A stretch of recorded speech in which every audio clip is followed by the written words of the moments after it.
Mavzuda davom etamiz. Tozalik, ozodalik bor joyda qut baraka bo'ladi. Xayrli va istiqbolli ishlar amalga oshadi. Mamlakatimiz bo'ylab o'tkazilayotgan oylik doirasida prokuratura organlari, ekologiya, atrof muhitni muhofaza qilish va iqlim o'zgarishi boshqarmasi hamda ko'ngillilar ishtirokida sanitariya tozalov ishlari uyushqoqlikda amalga oshirilmoqda. Tafsilotlar muxbirimiz lavhasida.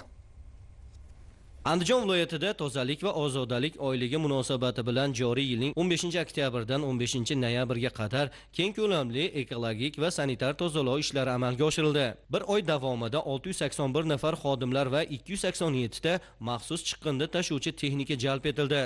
Ular tomonidan 150 gektardan ortiq maydon qamrab olinib, 104 ming tonnadan ziyod qurilish, maishiy va boshqa turdagi chiqindilar maxsus poligonlarga chiqarib tashlandi. Nazorat reydlari davomida viloyatning shahar va tumanlarida aniqlangan 698 ta holatdagi noqonuniy chiqindixonalar bartaraf etilib, 23.7 gektar maydon tozalandi.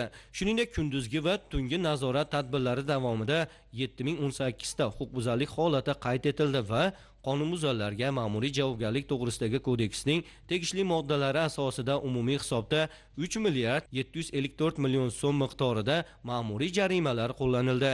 Ishchi guruhi tomonidan sanitar tozalash xizmatlari samaradorligini oshirish maqsadida xususiy sektorda faoliyat yuritayotgan korxonalar bilan ham ishlar olib borildi. Natijada shahar va tumanlarda 96 ta yuridik shaxs bilan chiqindilarni o'z vaqtida to'plash va tashish bo'yicha shartnomalar tuzildi.